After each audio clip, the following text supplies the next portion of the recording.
Le soleil, une Renault 25 arrêtée sur le bas-côté de l'agitation. Nous ne sommes pas le 1er mai 1993, mais 15 ans plus tard, le long du canal latéral à la Loire. Depuis aujourd'hui, une équipe de tournage a pris ses quartiers à Nevers pour tourner les dernières scènes d'un homme d'honneur, un téléfilm qui sera diffusé prochainement sur France 2.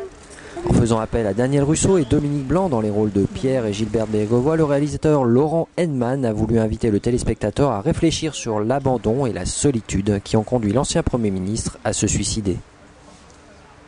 C'est pas une reconstitution de la mort de Bérégovoy, c'est pas un film d'espionnage où on fait croire qu'il a été tué par des hommes grenouilles cachés dans le canal, c'est pas du tout ça. C'est en prenant la fin de la vie de Bérégovoy, une espèce de réflexion émouvante et émue en tout cas sur l'abandon, sur la solitude, sur la désillusion politique et sur l'incapacité pour un homme qui était pas fait pour ça, de résister à la violence de la politique. Ça, c'est le sujet. Le film, c'est le point de vue de Gilberte. C'est elle qui nous raconte l'histoire. Le film se passe entre le départ de l'hélicoptère de Nevers et l'arrivée au Val-de-Grâce. Et donc, c'est pendant cette course où sa voiture à elle essaye de rattraper, d'arriver à temps au Val-de-Grâce à Paris. Et bien, c'est pendant ce voyage-là que lui revient les épisodes de la vie où elle se rend compte pourquoi son mari se suicide. Quand Laurent m'a proposé l'histoire, j'ai dit oui tout de suite.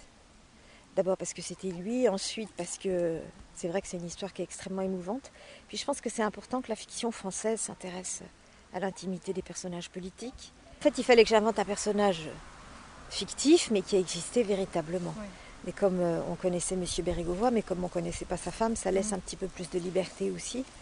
Donc on l'a imaginée telle qu'elle était. Je pense que c'est une femme qui était très très courageuse et qui a montré au moment des obsèques une dignité qui a frappé tout le monde. Et puis ce qu'on a voulu raconter surtout, c'est que c'était un couple qui s'aimait. Je pense que c'est assez rare dans ce milieu politique. Et un couple qui vivait ensemble depuis 40 ans et qui restait très amoureux.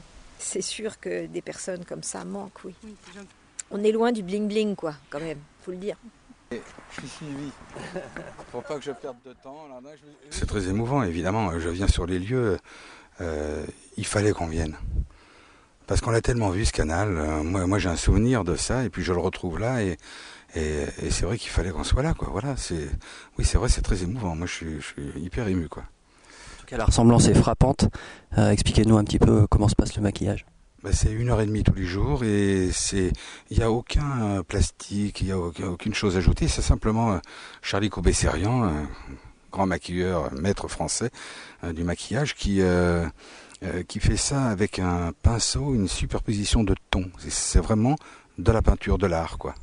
Et ça dure 1h30, évidemment, c'est beaucoup plus long parce qu'il fait les rides, les tons, ton sur ton, pour que j'ai un coup un peu plus gros. C'est vrai que là, les yeux, les sourcils, tout ça, c'est du poil à poil. Il y a pas de postiche, y a rien. C'est vraiment, c'est comme un tableau. Dernière question, qu'est-ce que ça fait d'être dans la peau de Pierre Bérégovoy ? C'est un honneur. Et je trouve que ce soit bien que ça s'appelle un homme d'honneur. Parce que j'aimais beaucoup cet homme-là. Et pour moi, c'est un exemple.